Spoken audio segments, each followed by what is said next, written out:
I'm excited to introduce our CAMERA on Campus Fellow, Justine Murray, who helped plan this event for her CAMERA Fellowship requirements. Thank you all for joining us today to hear Dr. Elman dissect the startling issue of rising anti-Semitism on college campuses, which is frequently ignored, unlike other forms of bigotry. This event and CAMERA on Campus itself are nonpartisan. And if you have any questions you would like to ask Dr. Elman in the chat, you can click on the chat on the right side of your screen throughout the discussion, and feel free to fire away. Miriam Elman is the Executive Director of the Academic Engagement Network and an Associate Professor of Political Science at Syracuse University. She is the McClure Professor of Teaching Excellence at the Maxwell School of Citizenship and Public Affairs.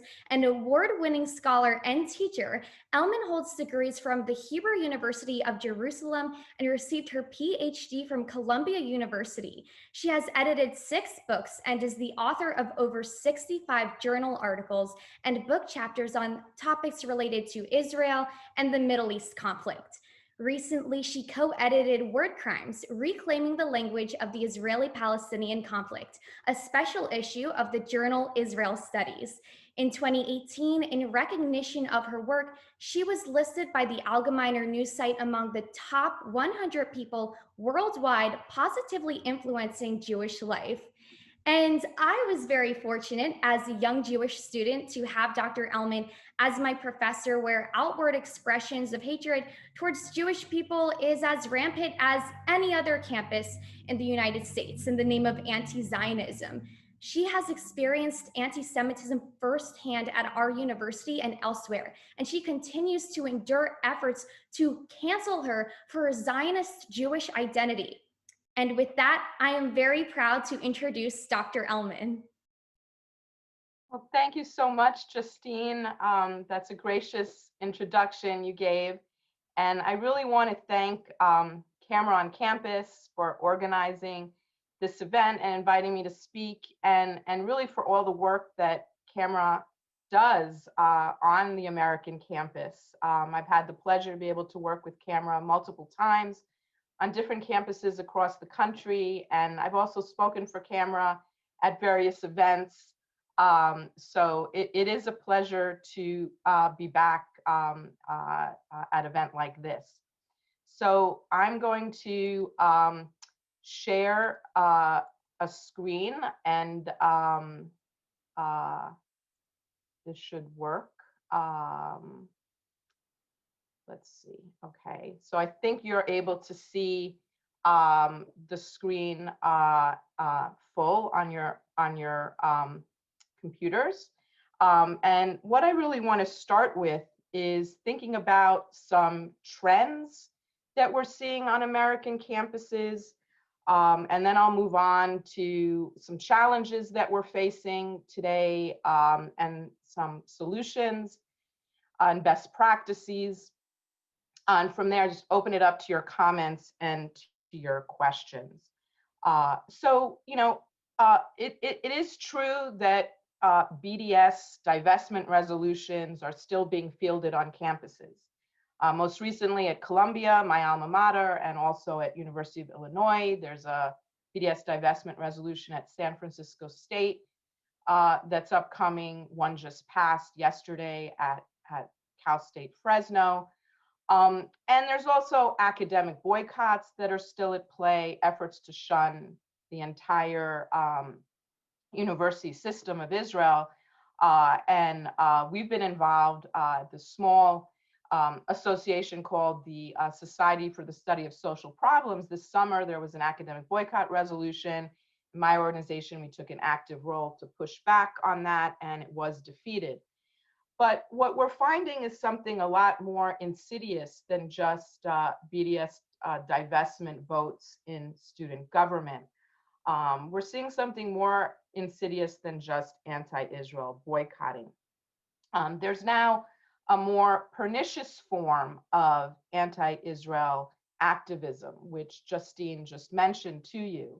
And it ranges from attempts to exclude Jewish and Zionist students from participating in progressive coalitions, to obnoxious campus campaigns that discredit American Jewish organizations like the ADL and Hillel, and that try to even prevent or limit their activity on campus.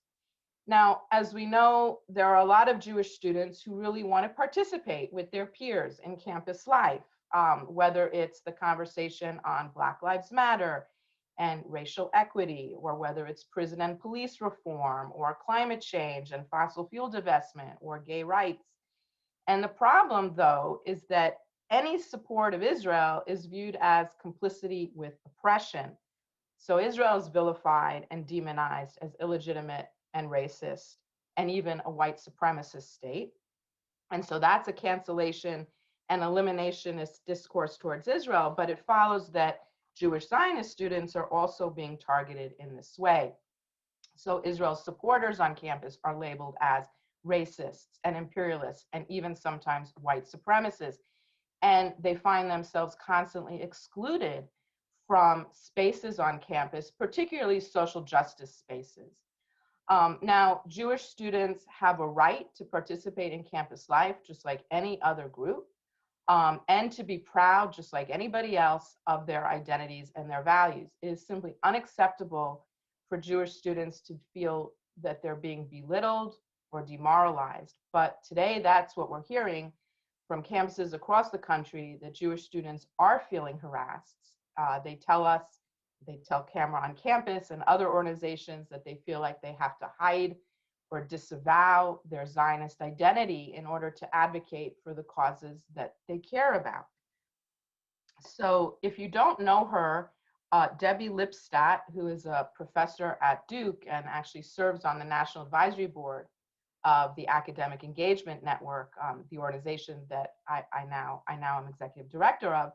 She's got a great book. I encourage you to read it. It's called Here and Now. And she's also written extensively on the campus situation.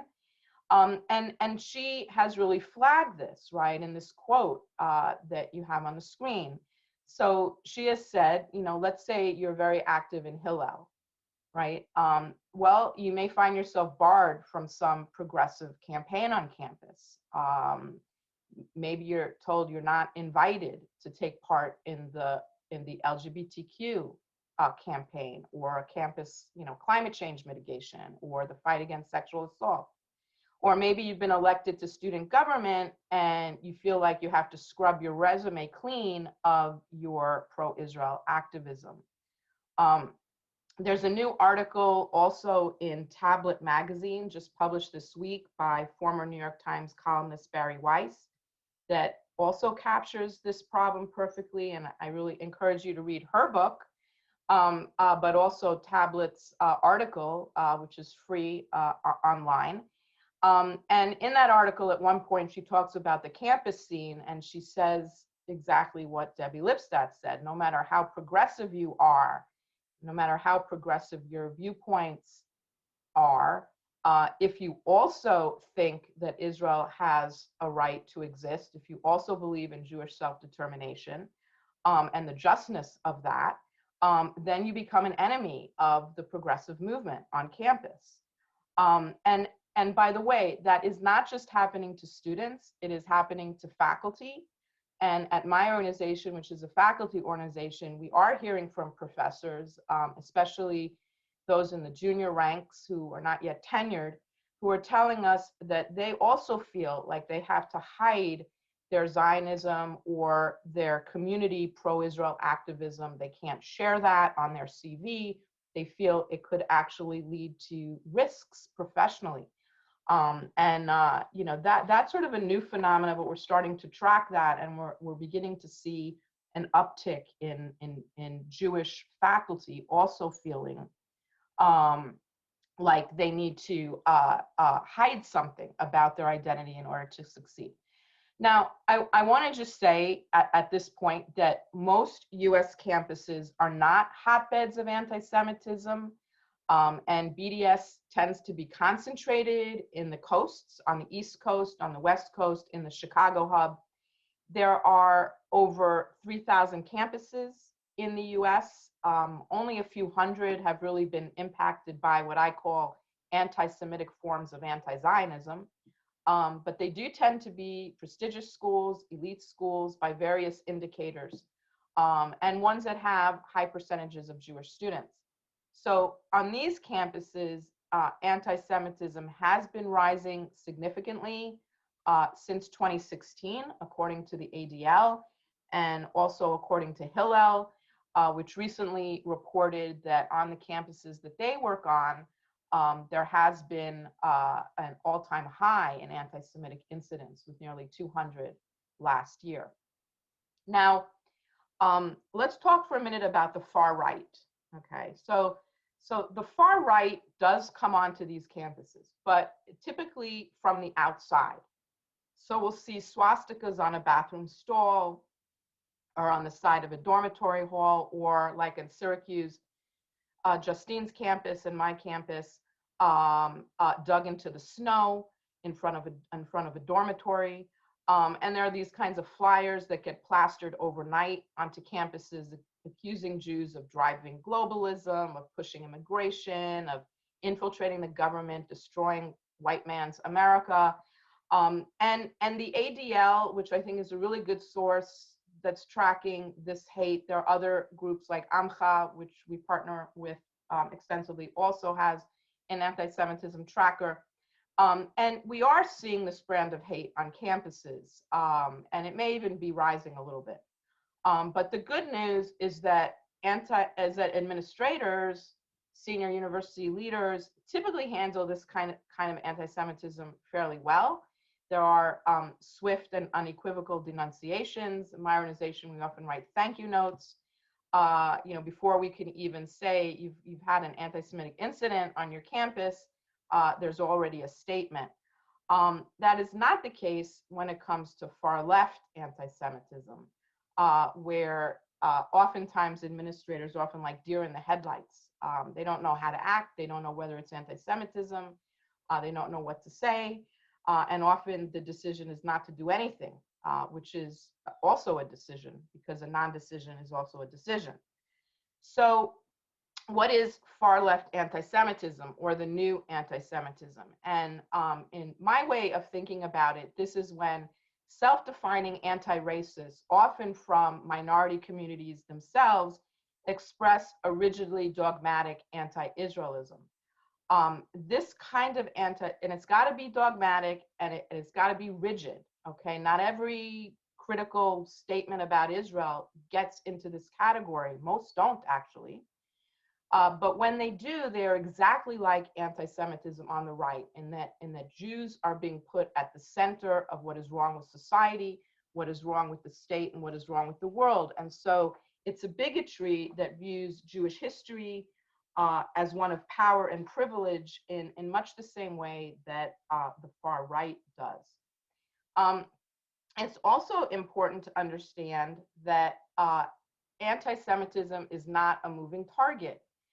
It has a specific definition. It has specific manifestations. It's also different from other kinds of bigotries and prejudices. It is different than anti-Black racism. And one way it's different is that Jews are the only people on the planet for which prejudice has both a high and a low status.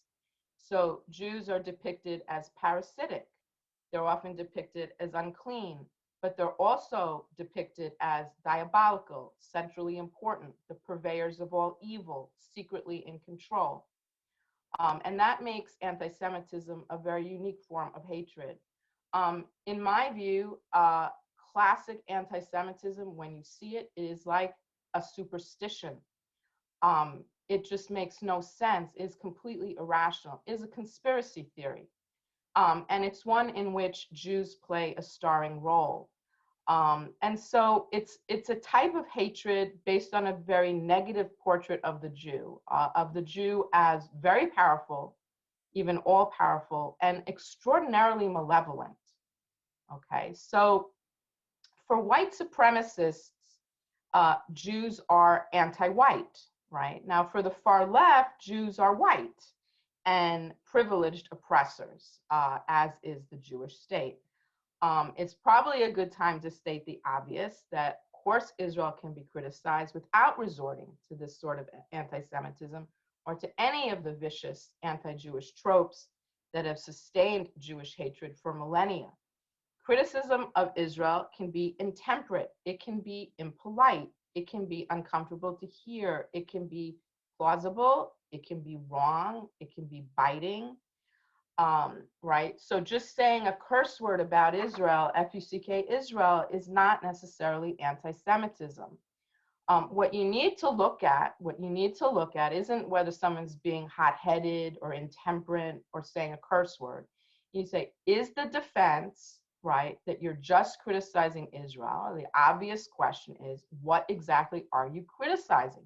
Is there a critique here at all, right? So if you're going to assert that Israel is a white supremacist state, that it's perpetrating genocide, killing children, that it has powerful global lobbies that hypnotize the world to hide its evil ways, I think we can be concerned, rightfully so, that those remarks are anti-Semitic, especially the bits about bloodlust and global conspiracies. So with the new anti-Semitism, Israel stands accused of cardinal sins, right? Accused of human rights violations beyond what any other country does, right? Serious cardinal social justice violations, including apartheid and genocide. These accusations, whether they are in images like these by Carlos Latouf, who is a notorious Brazilian cartoonist who has many of these kinds of images that are shared by the way, by BDS organizations on campus and off campus. And so either they're in images or they're in text and rhetoric, but the accusations are what we call tendentious, right? They're disproportionate and they're often made in bad faith. The charges simply do not withstand genuine, scholarly, empirical scrutiny and inquiry. And once they would have been dismissed, but today they're given high academic praise and awards. So terms like apartheid and genocide, they are now like a dogma. They're not something as a part of social inquiry, right? They're like have the status of dogma, where Israel is cast as a country that is uniquely disposed to being racist and violent, and so must be dismantled like you would any country perpetrating a genocide or an apartheid. So the meme that Israel and its supporters are the new Nazis, which is a blow that associates Zionism with consummate evil and actually mocks the victims of the Holocaust, that is now a mainstay argument of discourse on the far left. And as you move from the far left into even more of the mainstream left, you see other instances of this. So think about this T-shirt that was worn at Netroots Nation. And Netroots is a very important annual conference for progressive political activists. And you see how Zionism is included with every other awful ism and phobia, right, that can't be tolerated at all. And so, you know, I think we need to explain it in the way that I have here on the slide, right? That we need to understand when criticism begins to morph into anti-Semitism and when it's not anti-Semitism, right? So thinking about when it crosses the line, we need to actually see the demonization. We need to see the delegitimization of Israel. And that's where the Ira definition comes in, which is the little box on the slide. And if you don't know about the Ira definition, there's a lot you can read up on it, and you can see how important it is as sort of the gold standard of understanding anti-Semitism today. It's an important definition because it recognizes that denying the Jewish people, and only the Jewish people, of the right to self-determination is a contemporary example of anti-Semitism.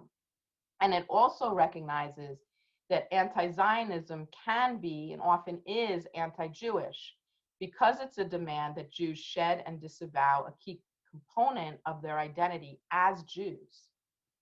So I want to turn, for the rest of the time that I have left a little bit, to two challenges that I think CAMERA on Campus is going to face, and that we're all going to face in the coming year. And the first challenge is obviously COVID, right? So this pandemic has changed our world, and college life is no exception. I don't have to tell any of you this, but it's really had a dramatic and unprecedented impact on higher education. And there will be enormous financial costs when it's all said and done. Many campuses are simply not going to survive it. And there are many that say that we will not return to a brick and mortar model of higher ed either, even when a vaccine is found and we go back to the normal. But in the short term, there are so many pressing problems due to COVID that we're really concerned that university leaders may be too preoccupied to have the bandwidth to deal with the issue of campus anti-Semitism. And even raising the issue may be seen as inconsiderate or not the right time. Maybe we need to push it off till later. There will be some who will say there are more important considerations on campus than hurt and bruised Jewish feelings.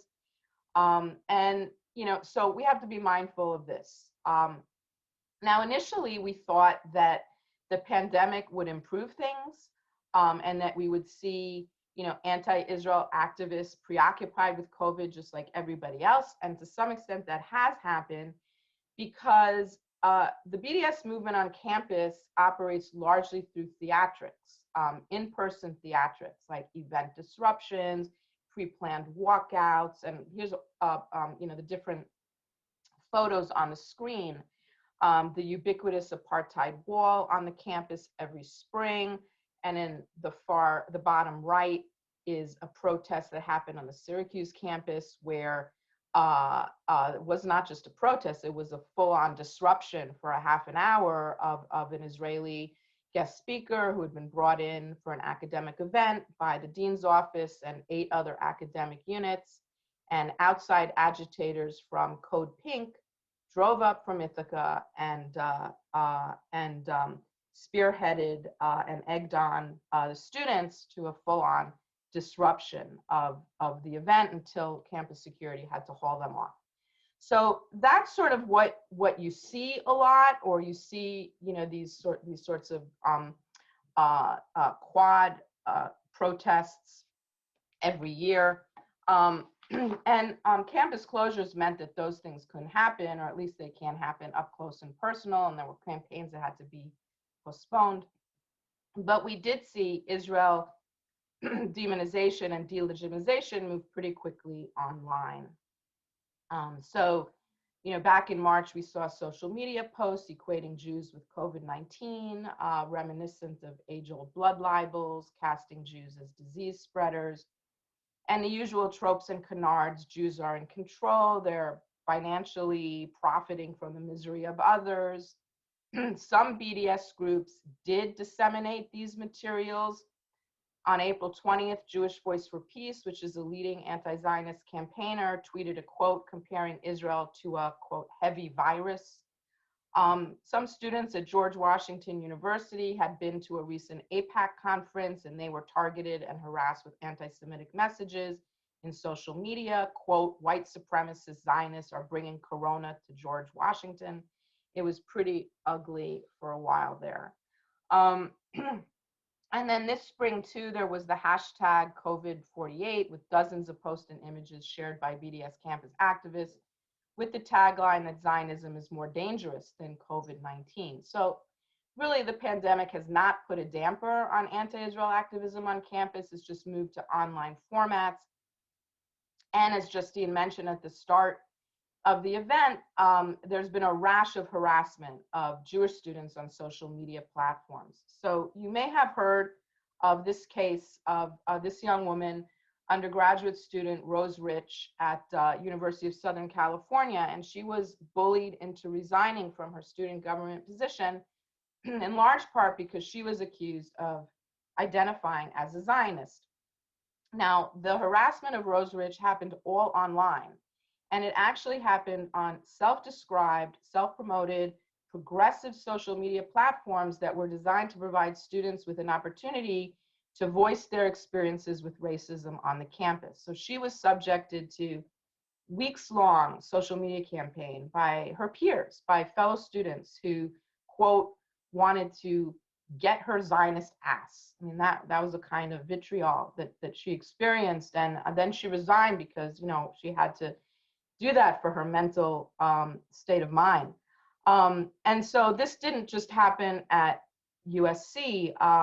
Across the country, all the way in New York, in Syracuse, there were 2 Instagram accounts over the summer managed and organized by SU alum and students that went live at the end of June. And they took a very wrong turn very quickly. So those accounts, which again were meant to champion Black Lives Matter and advance very worthy cause of racial equity, inclusion, diversity on the campus, we saw the Jewish community being singled out for mistreatment because they were, quote, openly Zionist.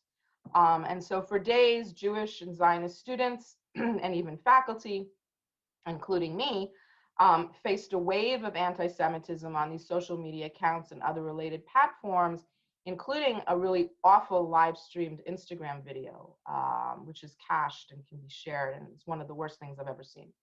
So, you know, Justina and I can share more details in the Q&A about that, but I just wanted to mention that, you know, it's not only one campus. It's happening on multiple campuses, and Justine also wrote a fantastic article in JNS about the experience at Syracuse, and you can read about what happened. Now, this coming year, many campuses will reopen with hybrid models, so anti-Semitism will only be online.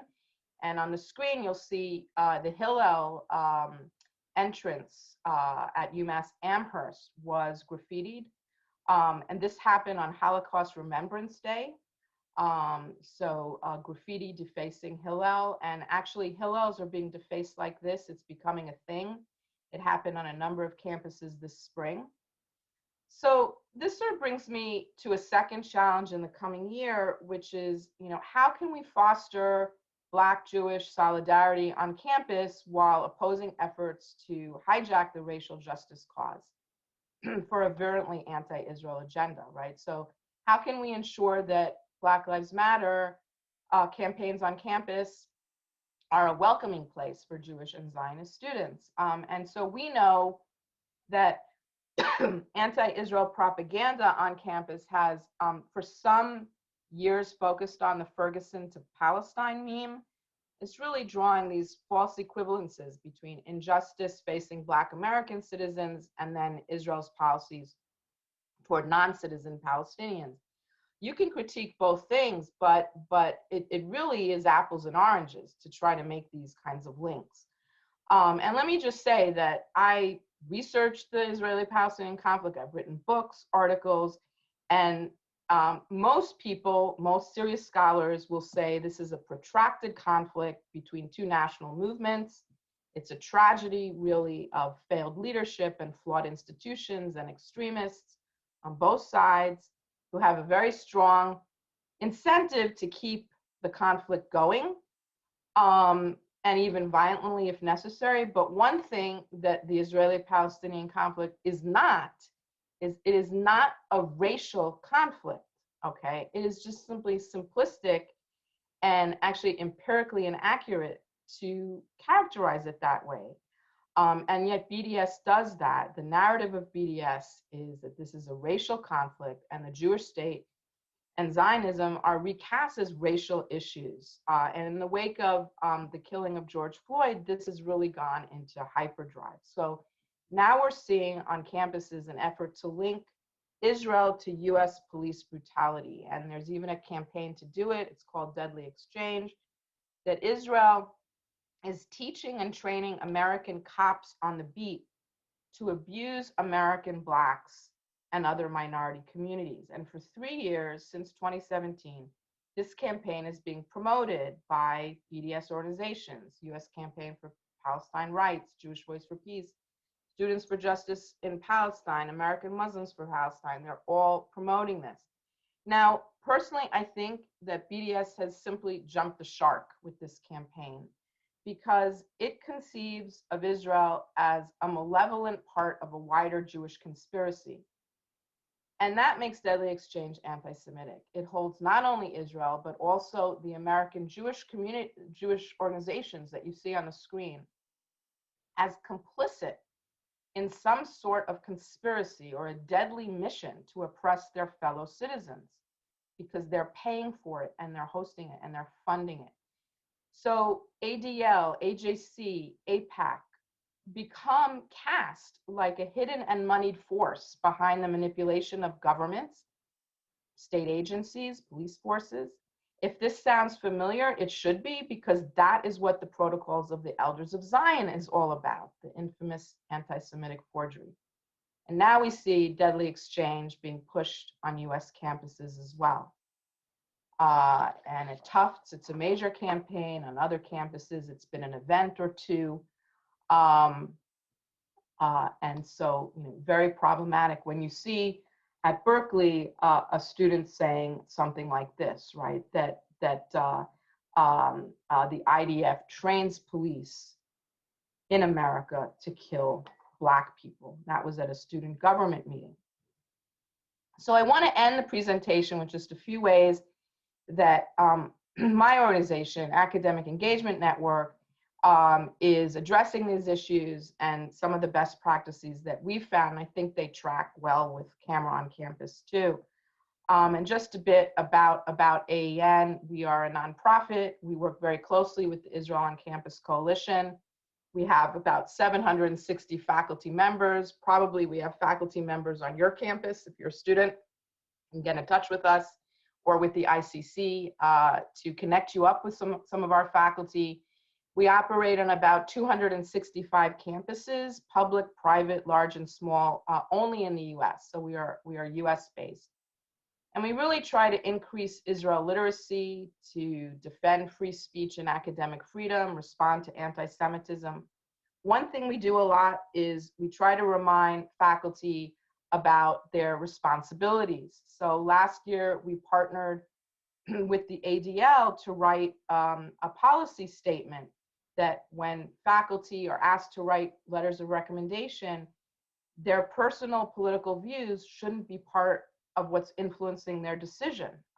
And that has happened, where professors have said, I won't write a letter for this student, no matter how qualified she is, because she wants to go study abroad in Israel. So that policy was sent to hundreds of campus presidents and chancellors, and it was actually adopted in many campuses into their policies on the books. Now, a lot of academics don't know what BDS really means. They don't know that it does nothing to support Palestinians and actually causes harm to Palestinians. They don't know that it means shutting down study abroad or resisting any form of academic cooperation with Israeli universities and colleges, even programs that promote coexistence.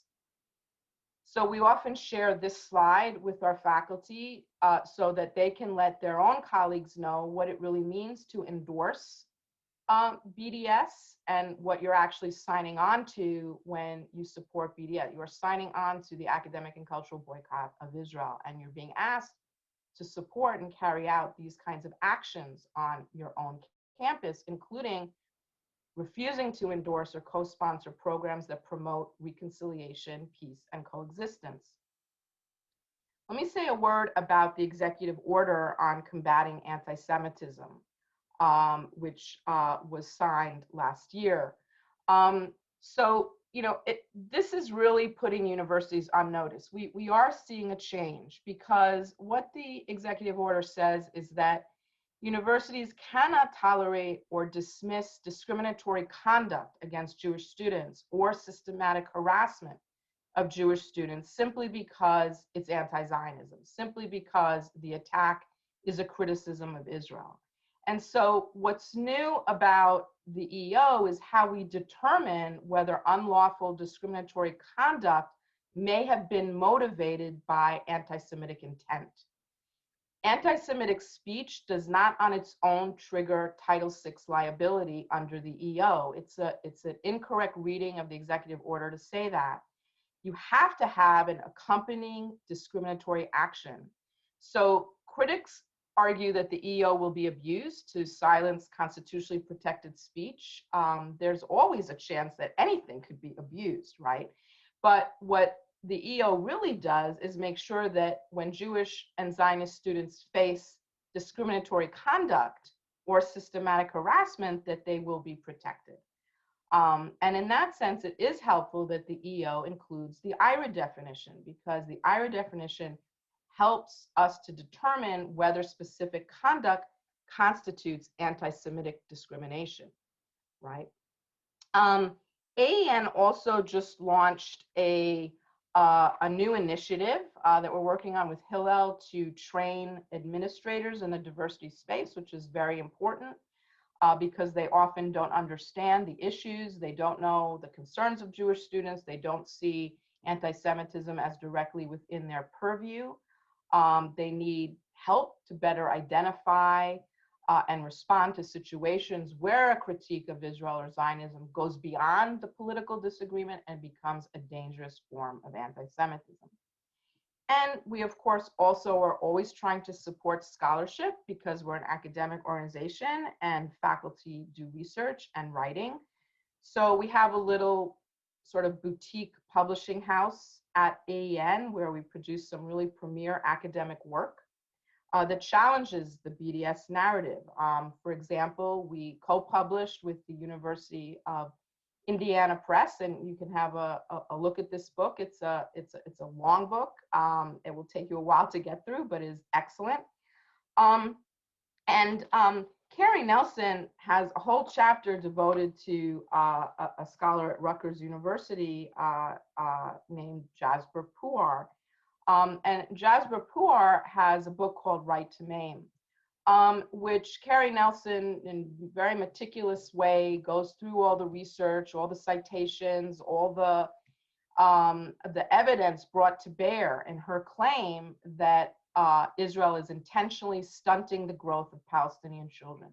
And he comes to the conclusion that this is groundless. It's what he calls an anti-Semitic delusion. It's a wild accusation, but it is published by Duke University Press.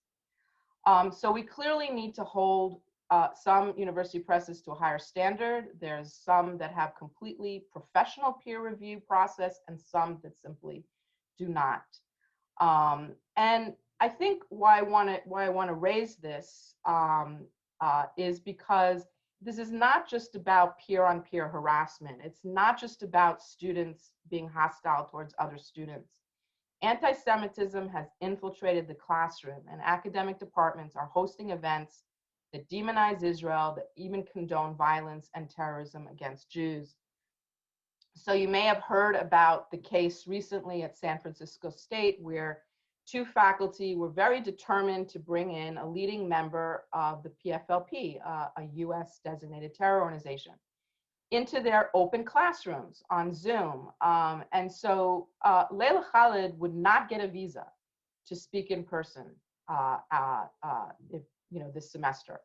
But this is how COVID has really been a bonanza for virulently anti-Israel scholar activists. And then last week, there was a event at Cornell in the Department of Architecture where a guest speaker from Brown was featured, and she literally erased Jews from the images in her Zoom PowerPoint. And she said, "I cannot bear to look at them." And that's a direct quote. Now, the pre-state period, the Yishuv period before 1948 raises a lot of tough and challenging questions. Justine's been in my classes. She knows that I take on those challenging questions. Sometimes it's uncomfortable. Could Zionists have done things differently? Maybe binationalism would have worked. Why didn't it win out as a viable option? Sometimes it's painful to discuss these kinds of questions, but professors shouldn't be shielding students from unpleasant disagreements. But they also have an obligation to foster tolerance and respect. They can't be belittling students, denigrating their identities, intimidating them into silence. They can establish the curriculum, they can decide the guest speakers, what topics to cover. But this kind of dehumanizing rhetoric and language that was on full display at a Cornell University event, which was essentially an online classroom, That should have no place at a university. Lastly, we try to encourage university leaders to speak out against anti-Semitism like they would against any other bigotry or racism. We don't want any other, we don't want any double standards, and we need to insist on that. For equal treatment should be a shared goal.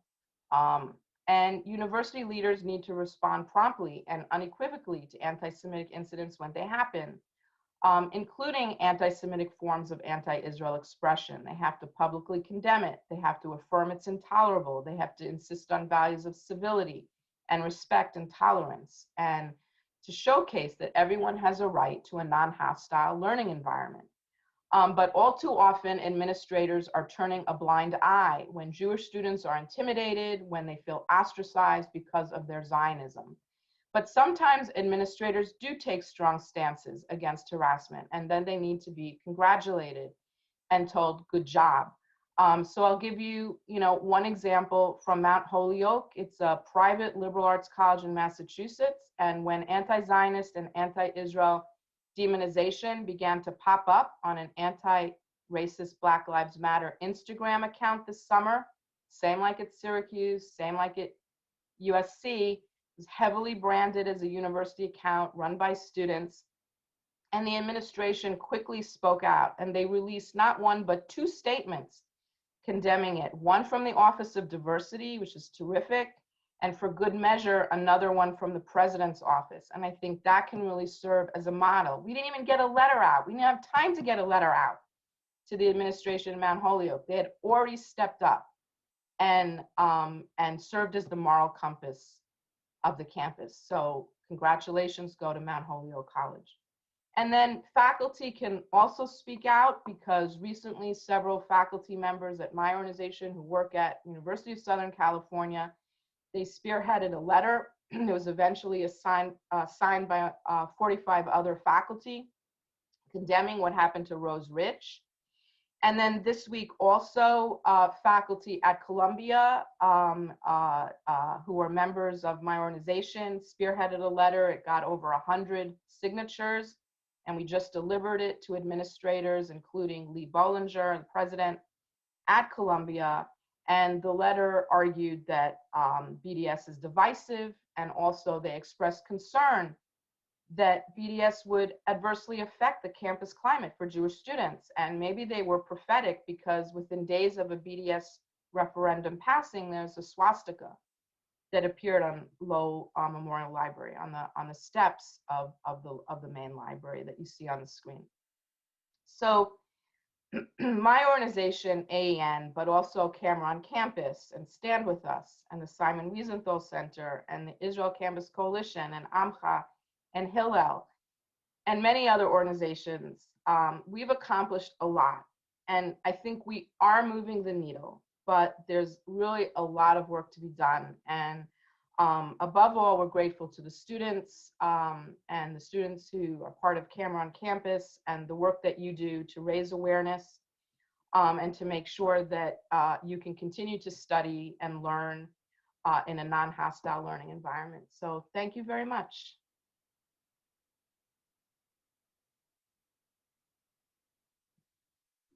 There we go. Thank you so much, Professor Elman, for your terrific and informative presentation. We have a couple of questions. I found this one very interesting because you kind of touched on it a little bit with outside organizations helping universities combat anti-Semitism. But Seth Mendel asks, what do you suggest Jewish activists on campus to do to fight this? If having the facts, the context, and arguments were enough to sufficiently protect Jewish students, this would not be such an endemic problem. Hi, Seth. That's a great question. And it's one that we often grapple with at AEN, because we're academics, and we go into this profession because we care a lot about facts and we want to do good research and quality scholarship. I think there are different constituencies. Faculty can certainly be influenced and persuaded by factual inaccuracies. And I've seen this happen time and again. So for example, at the American Historical Association, our AEN faculty did a painstaking takedown of a BDS academic boycott resolution, showing how the facts were inaccurately portrayed, the citations were wrong, came out to a 10-page dossier that was really a critical, very painstaking and meticulous condemnation of this document. And many, many faculty would have otherwise signed on because of the emotional desire to support what is perceived as a group that needs support, Palestinian people and Palestinian civil society, said, hold on, I can't sign this until this becomes a better document. This flies in the face of what I understand to be proper historical inquiry. And so quite a few faculty who would never join AEN and you know, are not ardent, you know, pro-Israel activists in any way, but they're good historians and they refuse to sign. We've seen that at the student level, often empirical, factual corrections can help, particularly with the resolution where students say and student governments say, this is not ready for prime time yet. I'm not signing this document, and then it goes away. But oftentimes what we find is really important is the tapping into the issue of equity and diversity, and the fact that look, this is a petition or a campaign or a type of initiative that deals with Black Lives Matter, or it deals with you know, prison reform in Massachusetts. And we want to be part of that, but we can't be part of that because you have inserted in clause 3.7 a BDS divestment you know, piece that links up to a campaign that we think has anti-Semitic elements and that is virulently anti-Zionist, and that impacts our identity. We can't sign on, we cannot be allies with you. And saying you've hurt us is also very important. This is hurtful because I don't think people want to hurt others, and they need to understand how hurtful this can be, and that there is a way. And we've tried to model it, Justine. I know you've helped, and others. We've tried to model a pro-Palestinian activism that isn't hurtful, right, on campus, that is respectful and tolerant and is critical, and that's fine and acceptable, but that doesn't cross the line into anti-Semitism. And that's what university leaders and faculty and students can model on the campus. Thank you. This is a little bit of a similar question, but Michael Garaf asks how, as an Israeli specifically, he would like to know if there were more Israeli students on campus to fight for Jewish people's rights, would that make a difference? That is a super question, very important question. And we have many Israeli faculty in AEN. They often spearhead some of the activism that we do on campus because to them it's very personal, right? And an anti-Zionist or a virulently anti-Israel campaign, one that demonizes the country they were born in, where many of their families still live, where they are attached, right? That really cuts. That's really a deep hurt, and insofar as it becomes discrimination, so if we begin to see Israeli students, Israeli graduate students are not getting into programs because their files are not read, because that's what PACB says you should do. You're not supposed to review files for tenure of Israeli scholars. You're supposed to shut down study abroad programs.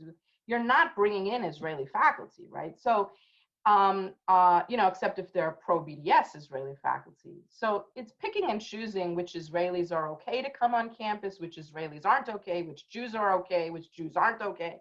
And I think that, you know, Israeli students really can play a role in showcasing national origin discrimination that is often involved in these types of campaigns and the movement overall. So very important, and I think more should be done.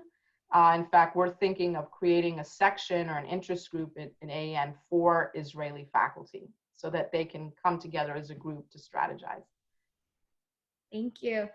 And another attendee asks, due to COVID-19, many Students for Justice in Palestine chapters have shifted their strategies towards collaborative co-sponsorships across the virtual space, creating mega events of sorts.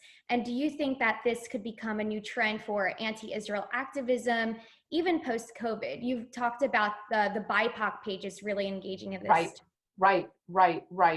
I absolutely do think that the genie is out of the bottle and will not be put back in, even after there's a vaccine and campuses open up. I think that the anti-Israel BDS movement and the detractors have already were very savvy with social media, far more than the sort of the anti-BDS community.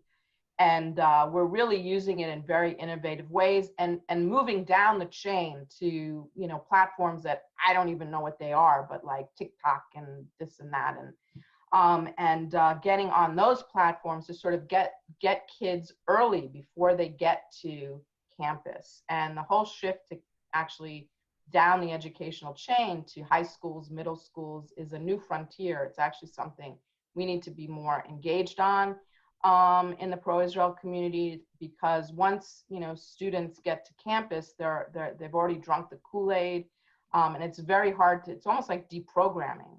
I've seen that in some of my classes, and my colleagues share that too, that so they're like, wait a minute, what? I just heard all this in high school, now I was wrong. Well, you know, here's the scholarship, read it, and then you'll have a different view on. So, you know, I think that we do need to go up a huge learning curve, and what we have seen is the way in which the different organizations can get some pretty nefarious characters in front of students in a way that they might not have been able to do in the in-person way, right? So somebody who would probably not get a visa, right? Being able to Zoom them in. And so we have to be very, very alert to when this happens, and be able to share it with administrators, because it's really no different than what would happen in a lecture event in person, right? You have to deal with cyberbullying, and you have to deal with online anti-Semitism in the same way that you would with an in-person classroom event or an in-person guest lecture. Yeah. Right. And we've definitely seen that at Syracuse University. As a student here, Carson Gambaro, points out, he asks, Professor Elman, you've been publicly singled out by other SU students as a far-right Zionist who promotes the killing of Palestinians as well as pushing Israeli propaganda. These specific comments were made by a Palestinian student, allegedly, regarding your Twitter page. And by the way, a lot of these people weren't even in Professor Elman's class. I don't think any of them were in my class, to be honest. I did get scores and scores of emails and notes from students who said, I don't know what these kids are talking about, and don't worry about. I mean, that's the thing is when you're in the public eye, right, you are going to get the occasional hate mail or the harassment, and you do what everybody does. You just block the person. I rarely block anybody, actually, on social media, because I want to hear what people say, and I don't want to create a bubble for myself. But I will obviously block anti-Semitic hate speech and that kind of thing. What was really problematic for me with the Syracuse Instagram pages, in the same way that we saw at Mount Holyoke and at USC and other campuses, is the way in which a really worthwhile goal became so tarnished, took such a wrong turn into really attacking people for their Zionist identities. It's not here's an argument you made, which is inaccurate, right? It's really sort of attacking a part of Jewish identity. And then that's what, is that I was openly Zionist, not that there aren't other Zionists. There probably, in the end, it was really not an attack on me, but an attack on the Jewish community at Syracuse University. And once people began to see it that way, then there could be action taken. So I do think that that's what made it different for me. Had it just been a couple, so who cares what somebody writes? I have phenomenal reviews every year. I get awards for my teaching. I have a named a professorship for teaching. So this is like immaterial and irrelevant, but it became relevant because it was about attacking Jewish and Zionist students and faculty for their identities. And then it became my problem, right? Then it became something I could not avoid, because not addressing that it just leads to more hostility. And I thought it could be a teachable moment for the students, and in the end, that's what you want. You want sort of a teachable moment about how to criticize, right? And how you would engage in arguments and debate, right? Rather than tarnish and smear people's reputations with lies and defamation. Once it gets to defamation, you're getting into legal territory, right? And I think students, alumni, and others need to be very careful about what they put on social media, what they put in their feeds on Instagram and so forth, because if they begin to defame people, right, based on particular laws in the state they're in, then they could face legal consequences should somebody decide to do that. I decided it stopped. So, but you know how the internet is, Justine. Everything is shared. Nothing ever goes away. I have all the screenshots. So, I know you do too. Yeah, it's pretty frightening. And Carson's wondering, do you think that the vitriol that we've seen over the summer is representative of anti-Semitism in general, or more so against non-mainstream opinions?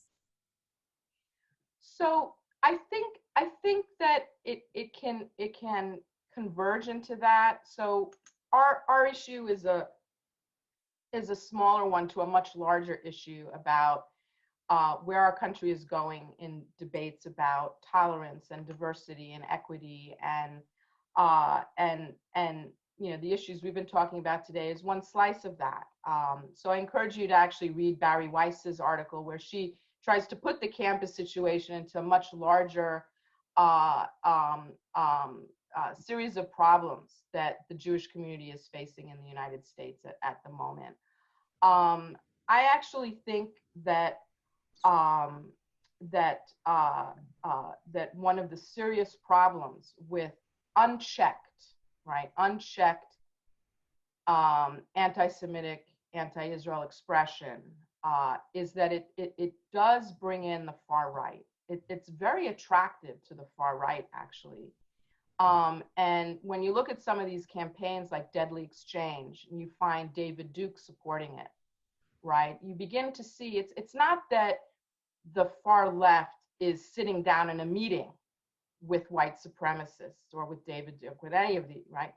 But once you begin to demonize the Jewish state and groups of Jews in America, Jewish Zionists, it's very attractive to the far right. And this is why, for example, you have throughout a 30-year period, we see, and even today, we see some white supremacist groups supporting Louis Farrakhan and Nation of Islam, that doesn't make, but it does make sense, right? Because there's this convergence around hatred of the Jew.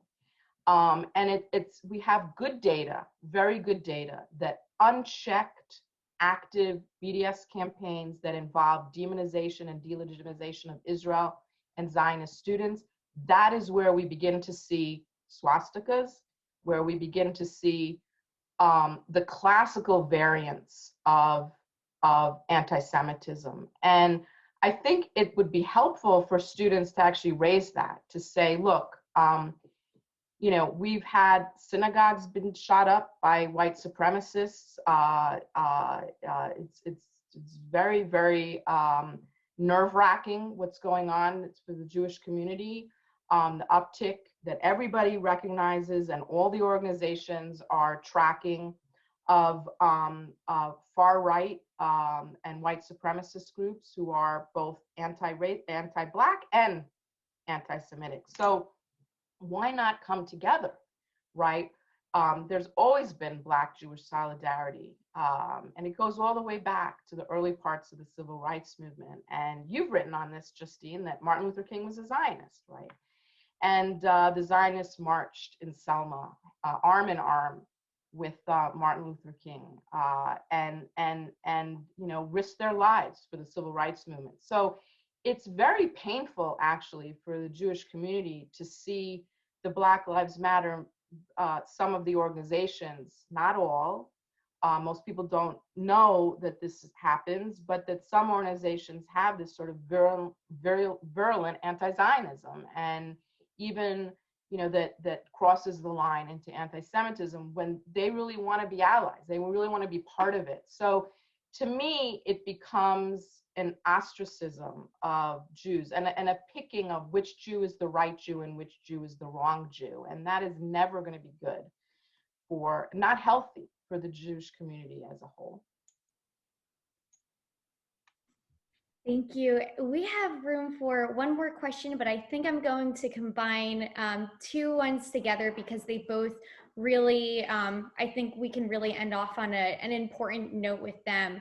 So Betty Berenson is asking, can a retired faculty member be involved in your organization? Hi, Betty. Yes. Yes, we do have quite a few retired faculty in AAN, and what's nice about that is that we were able to link retired faculty with junior faculty and do some networking and mentoring for them. And retired faculty often have enormous assets on their campuses. They've worked there for 30 years or sometimes more. And they know the administrators, they know the campus culture, and it can be really, really helpful for us for our work on specific campuses. So, absolutely, you know, we sort of limit our membership to U.S.-based faculty, but really across all ranks and across all disciplines. We have many faculty in STEM. In fact, most of our faculty have no expertise on Israel or anti-Semitism or Judaism. They're in STEM fields, they're in business, in law, and you know, and all across, and they're just worried about what they see, and that's why they get involved. They want to help. They particularly want to help their faculty in the humanities, their colleagues in the humanities and the social sciences, where BDS is much more prevalent. As you know, there is some of this in the hard sciences, but very, very little. And actually, we're trying to show the modeling of coexistence efforts around the environment and around medicine and around, you know, COVID, and that happen regularly. And that can really be a model for the social sciences and the humanities. So absolutely. Send us an email, Betty. And Seth Mandel has another question, and I thought this was a really good question to end on. What would you say to Jewish students who experience anti-Semitism on campuses that don't have a large Jewish community or organized Jewish groups to look for support? Great question. And, you know, one thing, there's really no campus that's immune, even though this sort of hate tends to be concentrated, and national BDS organizations will target specific campuses.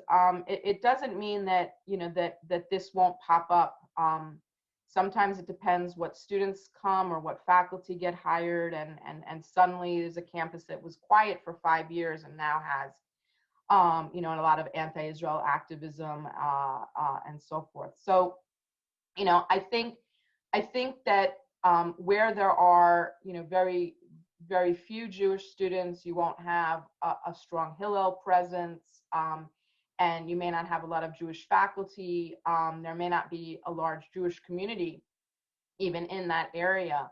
And so it'll be really important for such students to reach out to organizations like mine, or like Israel on Campus Coalition, or Camera on Campus, or Stand With Us, and to see what kind of assets are there even in nearby campuses. So we've found, for example, that our faculty who work at some of these campuses where they're the only Jew will partner up with other faculty and campuses that are an hour away, or, you know, so it becomes like a little regional grouping or a statewide grouping, and then they can you know, share best practices and strategies, and they have some support. But I think that, you know, even first, the students have a lot of pull, whether it's a public university or a private university, the students matter. And I often tell the students, file a bias complaint, make a formal complaint, raise the issue. Don't tell me, thank you for telling me, but now go, and because you have an enormous pull. And so I think even just letting the diversity office, the dean of students, copy it even all the way up to the provost and the president, say, I am being harassed, I'm being targeted. It doesn't always mean there's going to be a big public way of addressing it, although sometimes that will happen. But I do think that that there will be administrators that will be tasked to help. So what students shouldn't do is just live with it, or God forbid somehow take off their Star of David or their kippah, or, you know, and check out of Judaism and Jewish life because they're fearful they then can't participate in campus life. Like, don't do that, because that would just make us all very depressed. So please reach out those students, and you know, we'll connect them and get them a network and get them the support that they need. Thank you so much. Thank you, Justine, and thanks to Camera on Campus. So I'll jump right in here just a second. Thank you so much, Justine. Thank you so much, Dr. Elman, for putting all this together and sharing your incredible wisdom with us. It was absolutely incredible. I want to take this time to thank everyone for attending, for asking these really thought-profounding questions, and for keeping the conversation going. At this time, I also would like to invite you to check out our website, cameroncampus.org, where you can learn about our amazing fellowship program that we have. It's a very prestigious fellowship program, as well as look for resources